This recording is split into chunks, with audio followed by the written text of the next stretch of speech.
Hello students, welcome back. आज हम class 7 science chapter 1 the ever evolving world of science का page number 1 और 2 को इजी लैंग्वेज में लाइन बाय लाइन समझेंगे। इसमें हम जानेंगे कि साइंस सिर्फ फैक्ट ही नहीं बल्कि क्यूरियोसिटी, एक्सप्लेनेशन और डिस्कवरी की एक्साइटिंग जर्नी है। तो स्टार्ट करते हैं। तो देखो बच्चों क्या लिखा है, we hope you enjoyed your adventure with curiosity in grade 6। Okay, grade 6 में आप क्यूरियोसिटी पढ़ के आ रखे हैं और आई होप हम ये आशा करते हैं कि आप सबने बहुत ही इन्जॉय किया होगा।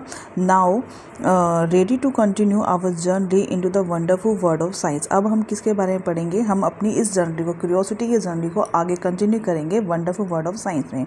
This again is not just a text book with the fact, it is a invitation to question, to perform experiment and to explore as we try to understand the beautiful world we live in. देखो ये एक text book नहीं है, ठीक है। ये है जिसमें हम it is an invitation of question, मतलब जिसमें हम क्वेश्चन पूछते हैं, एक्सपेरिमेंट परफॉर्म करते हैं, चीज़ों को एक्सप्लोर करते हैं और अपने इस खूबसूरत संसार को अंडरस्टैंड करने की कोशिश करते हैं। The word of science cover everything. जो वर्ड ऑफ साइंस है वो हर चीज़ कवर करती है। Word of science covers everything, small and large, near and fall, मतलब कि चाहे छोटी चीज़ हो, बड़ी चीज़ हो, दूर हो या पास हो, हर चीज़ को वो कवर करती है। We may be looking at tiny cells inside a leaf और movement of the sun and the star. ठीक है, हम क्या करते हैं, जो लीफ है, लीफ के छोटे छोटे सेल्स को भी देखते हैं। ठीक है, सन की मूवमेंट, स्टार की मूवमेंट के बारे में भी स्टडी करते हैं। Okay, we may be testing out materials around us at home और discussing how water flows underground.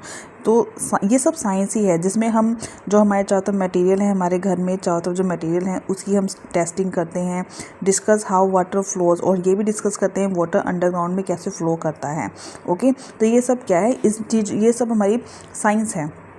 Okay, as you go through the chapter in this book, you will start new adventure that challenge your thinking, expand your knowledge, and help you become an explorer, making small discovery by yourself। देखो जैसे हम इस chapter में जाएंगे, इस book के chapters में हम स्टडी करेंगे तो आपको you will start new adventure, मतलब कि आपको नए नए चैप्टर देखने को मिलेंगे, नए नए एडवेंचर्स देखने को मिलेंगे जो कि आपकी सोचने, जो कि आपकी थिंकिंग को चैलेंज करेगी, जो कि आपकी नॉलेज को एक्सपेंड करेगी। And help you become more explore, जिससे आप बहुत ज़्यादा एक्सप्लोरर बन जाएंगे। मतलब कि एक्सप्लोरर का मतलब क्या, और जानने की इच्छा रखने वाले। And making small discovery for your self, और छोटी डिस्कवरी को आप अपने आप ही कर लेंगे। ओके, आगे देखिए, before we dive into our exciting journey, take a moment to observe something special about this book। इस जर्नी में जाने से पहले हम इस बुक के बारे में थोड़ा सा देखते हैं कि ऐसा स्पेशल क्या है इस बुक में।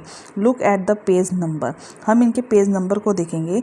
दे follow the playful flight of a butterfly and soaring of a paper plane. इसमें क्या है कि आपको देखने को मिलेगा कि उड़ती बटरफ्लाई हैं और कुछ प्लेन, पेपर के प्लेन बने हुए हैं। Okay, just as a butterfly flutters freely and the paper plane flies in the sky. जैसे जैसे बटरफ्लाई फ्रीली मूव करते हैं, पेपर प्लेन जो है स्काई में मूव करते हैं, उड़ते हैं। Learning takes flight when curiosity leads the way. तो कहने का मतलब क्या है कि लर्निंग तभी आती है जब हमें कुछ ना कुछ क्यूरियोसिटी, जब मतलब कि हमारी लाइफ में कुछ ना कुछ क्यूरियोसिटी होती है, तभी लर्निंग आती है। ओके, तो did you know that something as a simple as paper plane inspire real scientific exploration of flight. कहते हैं कि आपको पता है कि ये सिंपल सा जो एक्सपेरिमेंट है पेपर का उड़ना, ये एक रियल साइंटिफिक एक्सप्लोरेशन, मतलब रियल साइंटिफिक में चेंज हुआ कि फ्रॉम अर्लियर इन्वेंटर्स। ठीक है, पहले क्या था, जो अर्लियर पुराने टाइम के जो इन्वेंटर्स थे, studying bird wing to modern engineers design aircraft and dream to flying starting with simple observation and experiment. मतलब पहले जो इन्वेंटर्स थे उन्होंने सिर्फ पक्षियों के पक्षियों के जो पंख होते हैं उनको स्टडी किया, उनको उड़ते हुए देखा, उनकी फिर क्यूरियोसिटी जागी, फिर उन्होंने एक नया एक्सप्लोरेशन, मतलब उन्होंने एक नया इन्वेंशन किया dream to flying start with a simple observation experiment, उड़ने का, जिसमें उन्होंने सिंपल सा एक्सपेरिमेंट किया, सिंपल सा ऑब्जर्वेशन किया और उन्होंने एक सपना देखा उड़ने का, ठीक है। So as you turn page let your imagination take flight exploring new idea, जैसे जैसे आप पेजेस को टर्न करेंगे वैसे वैसे आपको आपके जो इमेजिनेशन है उनको एक फ़्लाइट मिलेगी, जो एक्सप्लोर करेंगे नए आइडियाज़ को, डिस्कवर करेंगे and reaching for the sky. तो इसका मतलब क्या है कि क्यूरियोसिटी और इमेजिनेशन हमें नए डिस्कवरी और इन्वेंशन तक पहुंचाती है। तो कहने का मतलब क्या है कि साइंस हमें सिर्फ इंफॉर्मेशन नहीं देती बल्कि हमें ऑब्जर्व करना, क्वेश्चन पूछना, खुद सीखना सिखाती है और क्यूरियोसिटी डेवलप होती है। क्यूरियोसिटी जो है हमें इमेजिनेशन, नई डिस्कवरी और इन्वेंशन तक पहुंचाती है। ओके, सो आगे देखिए students, page number 2। Page number 2 में क्या है, exploration of course isn't just about discovering new facts of learning about different things in nature। जो एक्सप्लोरेशन है वो सिर्फ न्यू फैक्ट्स को डिस्कवर करना नहीं है और learning about the different things in nature. क्या कहने का मतलब है कि जो एक्सप्लोरेशन है, जो भी एक्सप्लोर करते हैं, वो isn't just about discovering new facts, नए फैक्ट्स को डिस्कवर करना नहीं है बल्कि learning about different things in nature, जिसमें हम नेचर के अलग अलग थिंग्स को भी लर्न करते हैं। Since science as we said in grade 6 is a process, so it is about a way of thinking. 6th class में पढ़ के आए हैं, साइंस क्या है, एक ऐसा प्रोसेस जिसमें हम सोचते हैं, हमारे सोचने का तरीका है। डैट वेलकम द क्यूरियोसिटी, जिससे क्यूरियोसिटी क्रिएट होती है, जिसमें हम आस्क क्वेश्चंस पूछते हैं and is open to unknown, ठीक है, मतलब कि जो अननोन थिंग्स है उसमें भी हम ओपन होते हैं। In grade 7 we will try to ask deeper question. Grade 7 में हम बहुत ही डीपली क्वेश्चन पूछेंगे, जैसे कि how do things work, things कैसे वर्क करती है, why do event happens the way they do, जो भी इवेंट्स होते हैं वो उसी तरीके से क्यों होते हैं, जैसे बिजली चमकती है तो बिजली चमकती ही क्यों है, उसी तरह से क्यों चमक रही, कोई और तरीका नहीं है। And what can we learn from the patterns that we see in the nature में जो भी पैटर्न है, पैटर्न का मतलब स्टार का पैटर्न होता है, ठीक है, और बहुत सारी चीज़ें हैं, इन सब के पैटर्न्स होते हैं, तो वो उनके बारे में भी हम we learn from the pattern, nature में जो भी पैटर्न है उससे भी हम सीख सकते हैं। So to do this we have to step out of this book, step out the classroom perhaps and experience the world through the activity and experiment। तो इन सब चीज़ों को करने के लिए हमें कुछ किताबों से बाहर निकलना है, ऑब्वियसली क्लासरूम से बाहर निकलना है, कुछ एक्टिविटी और एक्सपेरिमेंट करने हैं। These are experiences that we hope will not just be interesting or exciting but also serve as stepping stone to deeper understanding the environment as we live in of our place on the planet. तो क्या कहता है ये कहता है कि ये जो एक्सपीरियंस है, ठीक है, ये सिर्फ इंटरेस्टिंग ही नहीं है जबकि ये हमें हमारे सराउंडिंग में जो इन्वायरमेंट है उसको और डीपली समझने में भी हमारी हेल्प करते हैं। And we believe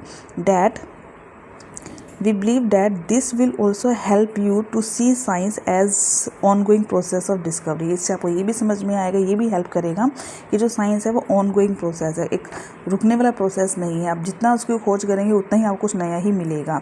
and not just about discovery alone but also about the responsibility. इसमें सिर्फ डिस्कवरी नहीं है, इसमें रिस्पॉन्सिबिलिटी भी आती है।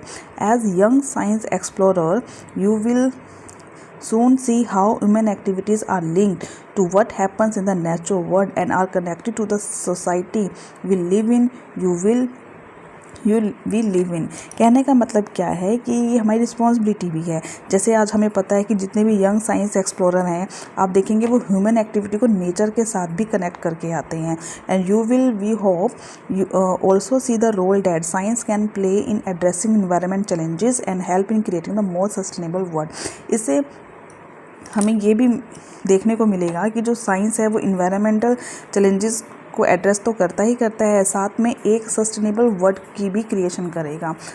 ओके, आगे देखिए, but let's get back into this book for now you will read about. अब इस बुक में हम पढ़ेंगे क्या क्या, different field of the science, जैसे कि फिजिक्स, केमिस्ट्री, बायोलॉजी और earth science. While they might appear as different chapters, chapters अलग अलग हैं, but just as we had said in the grade 6 they are interconnected. देखो सभी चैप्टर्स अलग हैं, लेकिन सभी चैप्टर्स अलग होने का मतलब ये नहीं है क्योंकि कॉन्सेप्ट अलग हैं, सभी एक दूसरे से इंटरकनेक्ट हैं। Scientific ideas is one area often inspire discovery in another or at least allow us to ask question in another area. मतलब अगर एक एरिया से हम डिस्कवरी निकालते हैं तो दूसरे एरिया से क्वेश्चन अराइज होते हैं, ठीक है, और दोनों ही आपस में क्या होते हैं, इंटरकनेक्ट होते हैं। So let's take a quick journey through our book for this year. तो इस ईयर हम साइंस की बुक में क्या क्या पढ़ेंगे हम इसके बारे में बताएंगे।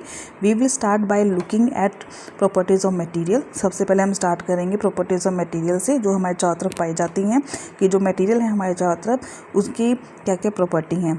Mostly the things we experience but perhaps never ask questions about. मतलब कि ऐसी बहुत सी चीज़ें जो हमें देखते तो हैं लेकिन हमने कभी उसके बारे में पूछा नहीं है, जैसे कि why are some fruits are sour, कि कुछ फ्रूट जो होते हैं वो खट्टे क्यों होते हैं। And what happens when we wash haldi stain on our school uniform. अगर स्कूल यूनिफॉर्म या किसी कपड़े पर हल्दी के दाग लग जाते हैं तो क्या होता है, ठीक है। तो बच्चों आज जो साइंस है उससे हमें ये सीखने को मिला है कि साइंस हमें नेचर इन्वायरमेंट की रिस्पॉन्सिबिलिटी सिखाती है, क्यूरियोसिटी जो है नई इमेजिनेशन को डिस्कवर करती है, और साइंस सिर्फ हमें इंफॉर्मेशन नहीं बल्कि क्वेश्चन पूछना और खुद सीखने भी सिखाती है, ठीक है। तो बच्चों नेक्स्ट पेज नंबर 34 हम करेंगे नेक्स्ट वीडियो में। वीडियो अच्छा लगा तो उसको लाइक करें, सब्सक्राइब करें और शेयर करें। Thank you.